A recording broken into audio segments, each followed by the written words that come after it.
Welcome back. Today's video is going to be a short, sweet one. Just some key points about the newest update.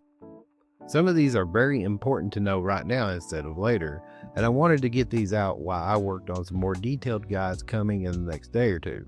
So after the update, you may have noticed that there's a little white bar underneath your focus meter. Don't worry though, that's actually an XP bar for the new Lunar Path system. However, the game doesn't actually tell you how to use this, which has been kind of a major point of confusion for a lot of people. If you go under the Lunar Path menu, you'll see two options now. You'll see the path of the Kitsu and the path of the cardigan.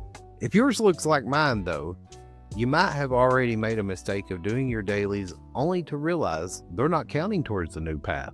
You'll actually have to manually select the path of cardigan and select the activate button at the bottom of the screen.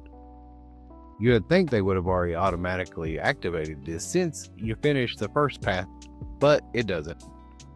Once it's activated, the white bar will actually turn to an orange or yellow color, not sure what you would classify that, and show a flower icon, meaning your progress is finally being tracked. Let's take a look at two items on the bundle board that are frustrating everyone. The Snowy Pavilion and the Snowy Parasol, I believe is the name of it. These are based on pure RNG, and the process to get them is a bit convoluted, to say the least. For the Snowy Pavilion, you're going to need the Cozy Camp Starter Pack. Now, if you're like me, you've probably never seen this before, but it's actually located at Siberia's Goods little table, and that can only be found in Elderwood Central Stable area. It's going to cost you 3,000 essence, which I can tell you personally is a pretty long grind. But I am, however, working on another video which will show you how to do this faster.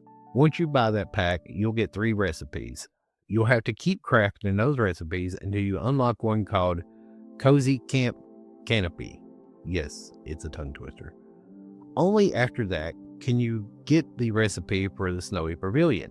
Pavilion, canopy, kind of weird, but whatever. And you can only find the Snowy Pavilion canopy from the rummage piles located in Kilma Village, or the goodie bags from the guild hall. I think that's what it's called.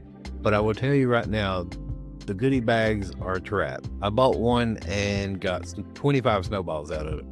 Like, this game just loves giving us snowballs for absolutely nothing. The Snowy Parasol is actually even worse. You'll first need to find the Summer Striped Umbrella recipe if you don't have it, which can only be found in the rummage piles or goodie bags in Bahari Bay. Once you've crafted that, you'll have an RNG chance to find the Snowy Parasol recipe once again in Kilima rummage piles or goodie bags.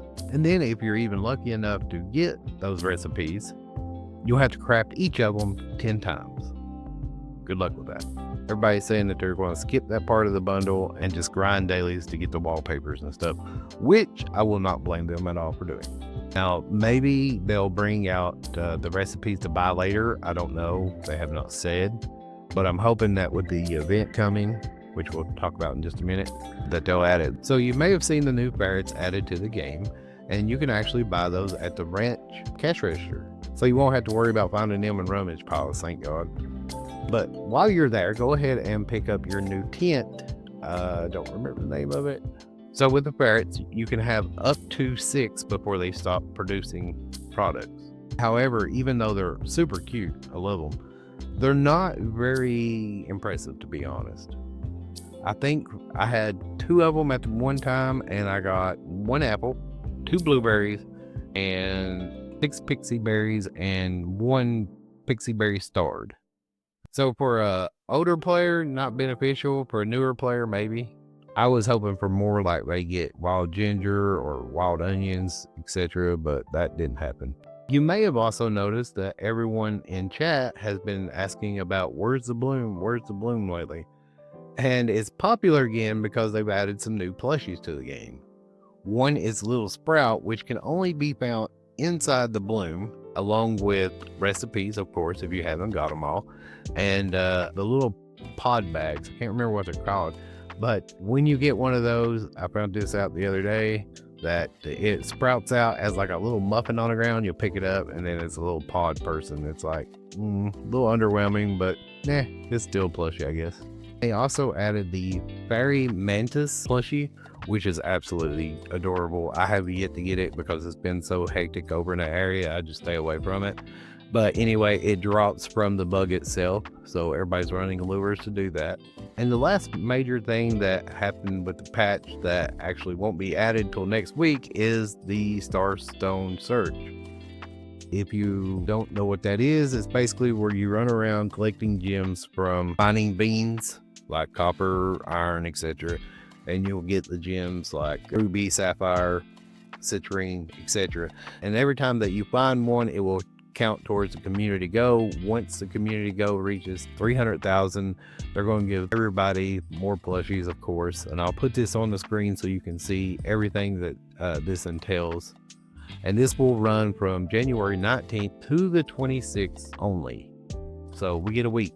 So hopefully we can do it. Last thing that I want to talk about is something that has nothing to do with the update, and that is Palia drops on Twitch are back. But a lot of people are complaining that the Twitch drops aren't very good anymore. I tend to agree with them, but it's free, so free is free. I'll take whatever I can get. And if you go under your UI and check your news, you should have got all your snowmen and stuff from the Grow a Snowman event, so make sure you don't miss those. And that's pretty much it for this video. Now tomorrow I hope to have another video covering the tents that came out with the update and how to get them, how to make them, etc. So if you want to see that, make sure you subscribe to the channel. And if you found this video helpful, don't forget to like it. And until then, stay safe, stay cozy, and most importantly, have fun gaming.